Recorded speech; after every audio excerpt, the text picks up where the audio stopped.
Meus amados, Deus abençoe você, eu saúdo a você e sua família com a doce e gloriosa paz do Senhor.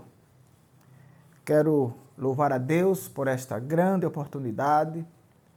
Eu tenho sido muito abençoado por Deus, por esses vídeos que tenho gravado. Deus tem me oportunizado mais cuidado com a leitura bíblica, com o estudo da palavra. E para isso eu tenho contado com a sua oração também. Eu sei que você tem orado por mim, tem encaminhado, tem compartilhado os nossos vídeos,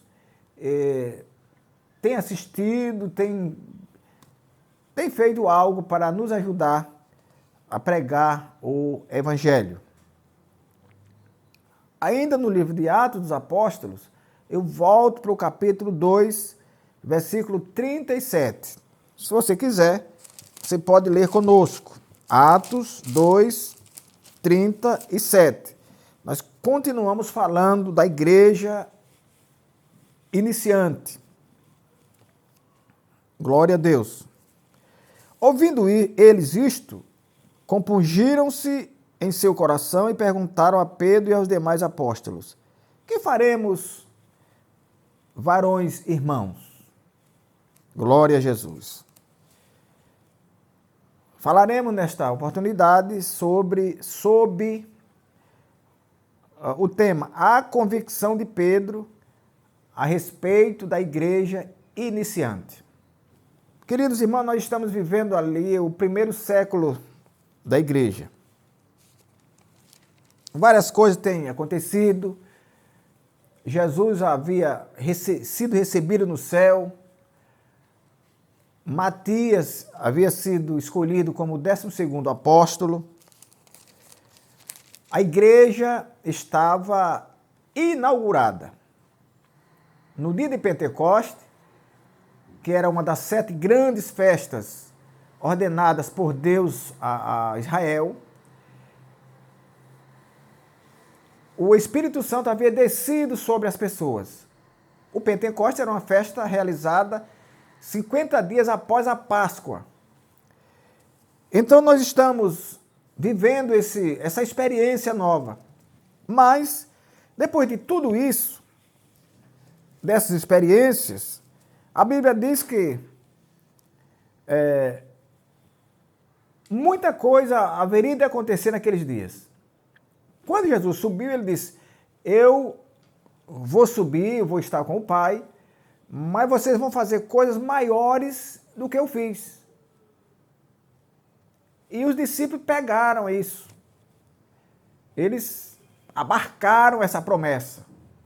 E a Bíblia diz que quando eles estavam ali reunidos no mesmo lugar, no dia de Pentecostes, e diz a Bíblia que foi visto as pessoas que estavam ali de todas as partes do mundo, que estavam em Jerusalém para adorar a Deus, para participar daquela festa, eles viram que descia algo físico. Foram vistas por eles línguas repartidas como que de fogo, as quais pousaram sobre cada um deles. As pessoas estavam assistindo e viram isso repousando nas pessoas que estavam lá. Aquilo era uma promessa de Deus já. João Batista havia dito, capítulo 3, versículo 11 de Mateus, que ele diz: eu batizo com água, mas vem um do qual eu não sou digno de desatar suas alparcas, mas este vos batizará com o Espírito Santo e com fogo. Então aquele fogo que se viu descer era exatamente o cumprimento dessa promessa. E eles ficaram admirados. Por que eles ficaram admirados? Porque as pessoas que estavam ali assistindo, de vários locais, e a Bíblia conta aqui alguns deles, partos, medos, elamitas, os da Mesopotâmia, da Judéia, da Capadócia, do Ponto, da Ásia, Frígia, Panfilha, Egito, e partes da Líbia, junto a Cirene, forasteiros romanos, tanto judeus como prosélitos. Todos os temos ouvido em nossas próprias línguas. Eles viram Deus estava usando as pessoas ali que estavam recebendo o Espírito Santo para falar, que era a evidência do batismo, era o falar em línguas estranhas, e aquelas línguas estranhas eram entendidas pelas pessoas que estavam ali. Glória a Deus. De forma que aquilo chamou a atenção dos presentes. E a Bíblia diz que uma parte se maravilhava, estava admirada, estava atônita a respeito daquele sinal, daquele algo nunca visto. Outros não. Outros diziam que aqueles homens estavam embriagados. Foi aí onde Deus toma o apóstolo Pedro e ele faz aquela pregação, a primeira mensagem da igreja, ou a mensagem para a igreja recém-inaugurada, e ele então começa lá por Joel, o profeta Joel, que havia prometido a descida do Espírito Santo. E ele começa a falar às pessoas. E a Bíblia diz que, ouvindo isto, ouvindo as palavras de Pedro e vendo o que estava acontecendo, compungiram os corações e perguntaram a Pedro e aos demais: o que devemos fazer? Sem pregação alguma, Deus já havia falado nos corações deles. Aliás, Pedro já havia falado com eles, mas eles já haviam visto sinais ali também.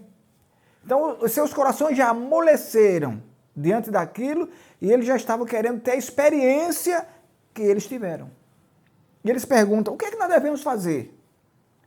É algo tão difícil que nós não possamos fazer? O que é que nós devemos fazer, apóstolos? E Pedro diz: arrependei-vos. Nada acontece sem arrependimento. A Bíblia diz que sem arrependimento não há remissão de pecados.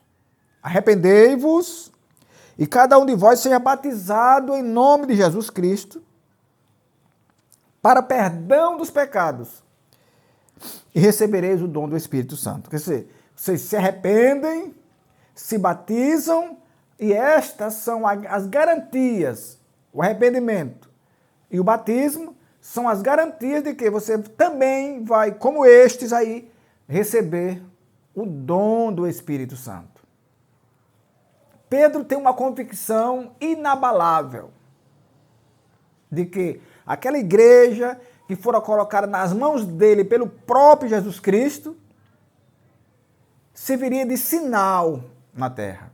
Serviria lá como serve hoje. A igreja é um marco na terra. A igreja, como Jesus diz, é o sal da terra. É quem conserva essa terra. Glória a Jesus. É a igreja que foi edificada em Jesus Cristo, que foi continuada por Pedro e que depois pelos demais e por nós ainda hoje. Essa igreja é inabalável. Ninguém pode abalar as estruturas da igreja. E Pedro tinha essa convicção. Ninguém poderia tirar de Pedro essa convicção. De que as pessoas que ouvissem o evangelho se arrependessem.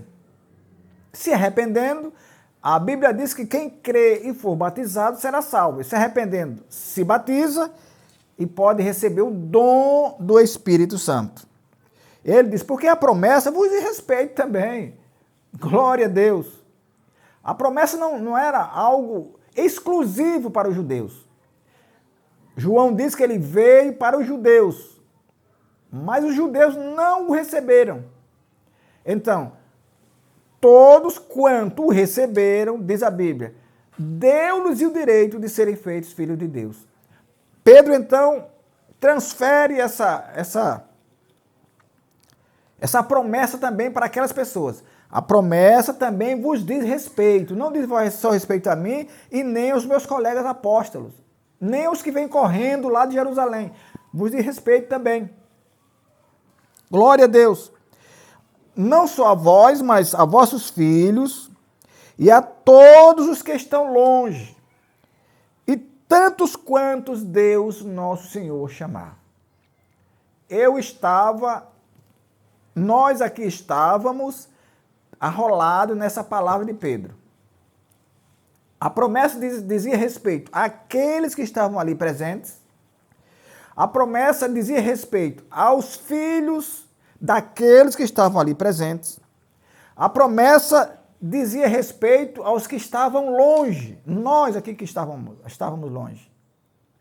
E a tantos quantos Deus, nosso Senhor, chamar.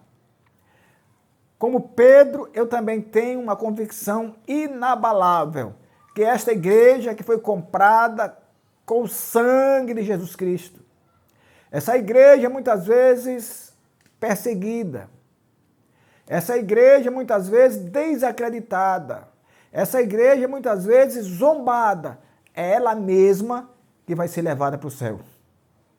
Essa igreja da qual muitas pessoas dizem, não, mas quem come carne e farinha vai para o céu? Esta igreja vai, você irá.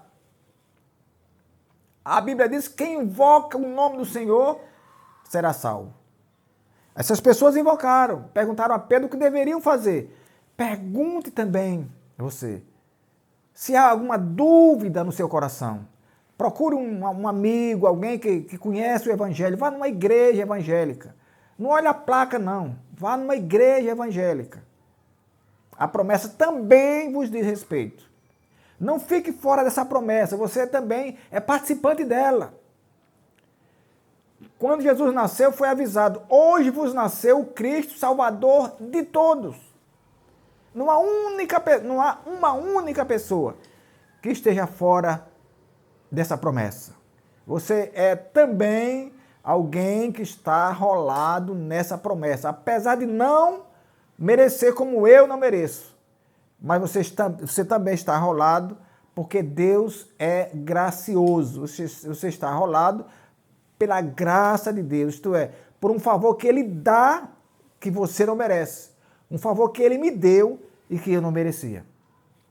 Portanto, que o Senhor nosso Deus nos abençoe e nos guarde, e até o nosso próximo encontro. Inclinai os vossos ouvidos e vinde a mim, ouvi, e a vossa alma viverá.